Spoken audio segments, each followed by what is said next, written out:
I've been talking a lot about how America is increasingly unaffordable for the working class in this country as I sit here in my freezing cold house with all of my wool layers and my hot water bottle. I want to make sure that I take time to talk about how it's not just the cost of our health insurance, it's not just the cost of groceries, it's not just how wages are not keeping up with all of our increasing costs, it's also utilities.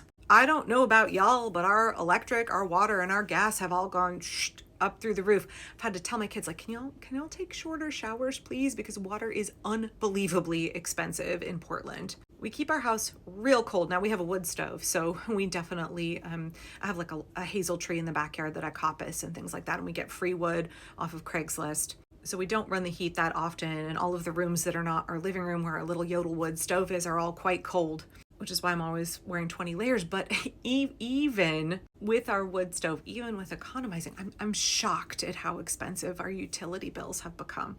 So when I stumbled on Senator Elizabeth Warren covering the exact same issue, I thought her take was really interesting, and I wanted to share it here. Wondering why your utility bills have gone up recently? AI could be a big reason why. Running AI data centers requires an enormous amount of energy. So tech companies and utility companies are spending billions of dollars updating our electric grids just to keep up. And guess who's footing the bill for the cost of keeping these data centers running? You and me. Well, could be you. Recent reports show that tech companies are passing on the costs of operating AI data centers to local communities. So you could be bankrolling these trillion-dollar companies at the same time that state governments are trying to get a grip on this, because it affects the communities that these data centers are physically in. Trump just signed an executive order targeting state laws that protect people from these tech giants. So instead of lowering your utility costs, Donald Trump is working with CEOs like Mark Zuckerberg and Jeff Bezos to let their tech companies drive up your utility costs. And that's why I'm calling out big tech on this and pressing for some accountability here, because your electricity bill shouldn't be padding big tech's profits. Yeah, like so much in the United States, it is us, the average working class person, who is subsidizing the super rich. The biggest welfare queens in the United States are not people who are utilizing social safety nets because they live in poverty. The biggest welfare queens in this country are mega corporations. And Donald Trump is all about the graft. It's all about the corruption. It's all about making sure that his buddies, the CEOs who donated to his campaign, his inauguration party, his disgusting, garish White House ballroom, the destruction of the East Wing, it's all about making sure those guys get big, fat government contracts. And not only that, but that he signs executive orders and implements policies to make it easier for them to exploit all of us. We are paying for the Elon Musks and the Mark Zuckerbergs and the Jeff Bezoses. We are underwriting their extravagance, their extreme wealth. We are paying for them to exploit us and pollute the planet, make life harder for all of us. That's the reality of the graft in Donald Trump's America. That's the reality of the overt corruption in the kleptocracy that is currently in place in the United States. This is why I prefer the synonym to kleptocracy, thievocracy, because that is what it is.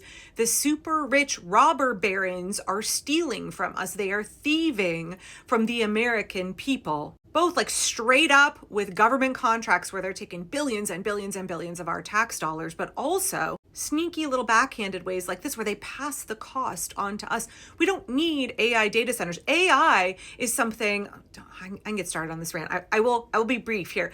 AI is something that we don't need. It's constantly shoved in our faces. Why do you think we get the little AI overview on the search that's often like riddled with errors? Why do you think it is when you log into your email now, there's like let AI write your email for you? They're trying to put AI everywhere so that we believe that we need it. We don't need it. I won't use ChatGPT. My kids don't use any generative AI. Plus, let's not forget that generative AI steals from actual authors, actual artists. It takes people's intellectual property. It harvests it without compensating them, uses our electric grid, uses our water, fucks up our communities in order for these corporations to make massive, massive profits off of what? Off of what? It's not making our quality of life better. It's not helping us out in the United States of America. It's helping a bunch of rich fucks get even richer off of our backs. Some of y'all might have seen me go off on Instagram last night after I posted this. Right, because isn't this so true? The US economy is held together not by anything sustainable, not by anything that's bringing us a good quality of life, but literally by fucking toothpicks and an AI bubble. The entire US economy is now 7 companies sending $1 billion fake dollars back and forth to each other. Yeah, OpenAI just raised $10 billion from Amazon. They're keeping each other going with all of this fake imaginary money that they slosh around to each other. Meanwhile, they're taking our real money and making our quality of life demonstrably worse. And I say that the super rich don't care about us. They don't see us as human beings at all. This is part of what I'm talking about. They think they live in some elite sphere. I mean, look at Elon Musk and Peter Thiel and what the technocrat bros actually believe about all of us. Didn't Elon Musk say that there was a high likelihood he thinks we're living in a simulation? He doesn't see you and me as real people. He sees us as what? Artificial constructs, NPCs. He doesn't see our humanity. He did say that empathy was one of the greatest weaknesses of the human race.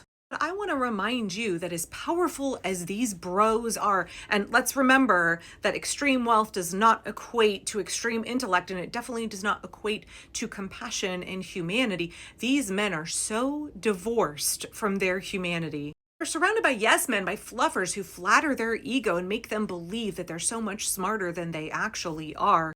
Elon Musk and these bros fucking pay all their knob gobblers to gaslight them into thinking they gotta hang into their knees when it's really like, they are not smart. They're not compassionate. They aren't even good at business. They just have a lot of fake money. They've been able to game the system through greed and corruption, through grift and graft. But there are only a couple hundred of them, and there are millions and millions of us.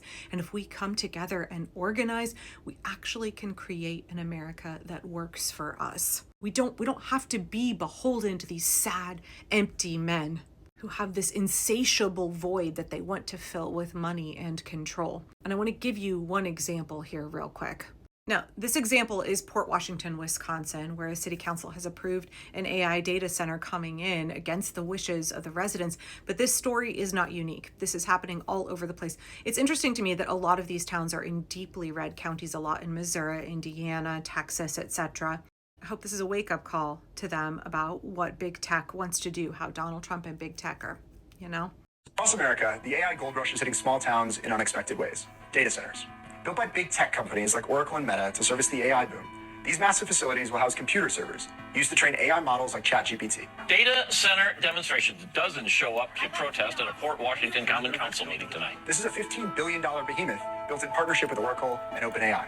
All this investment in a town of about 13,000 people, 45 minutes north of Milwaukee, must be exciting, right? It is insane how many people are distracted, can't sleep at night. These data centers are water guzzlers, and this one is being built right next to Lake Michigan. Studies show a single data center facility uses 3 to 5 million gallons of water per day, the equivalent of an entire town. Research shows that in areas near AI data centers, electricity costs have jumped over 267%. These are passed along to communities through higher electrical bills. The companies say this data center will create thousands of jobs, but that's not what actually happens. Members of the Port Washington community are really frustrated that they're being ignored. I don't see anything in it for Port Washington. The jobs aren't going to be given out to Port Washington residents. The jobs that data centers do create are mostly temporary construction jobs. That's right. Permanent jobs are usually in the dozens and not in the thousands. That's right. Everything on 125 feet of both sides of us will be destroyed. Even worse, the AI software these data centers support is being used by these exact same billionaires to automate jobs and drive up their already sky-high profits. The question with AI is not whether it's good or bad, but who benefits from it. Right now, it's not the workers, it's not the communities where they're being built, it's the oligarchy. It's up to us, the people, to come together and organize to stop this madness. These are mega corporations who don't care about our towns. They don't care about our neighborhoods. They only care about exploiting us for profit. America is becoming increasingly unaffordable. Our quality of life is diminishing while the oligarchy expands its power. Donald Trump expands corruption.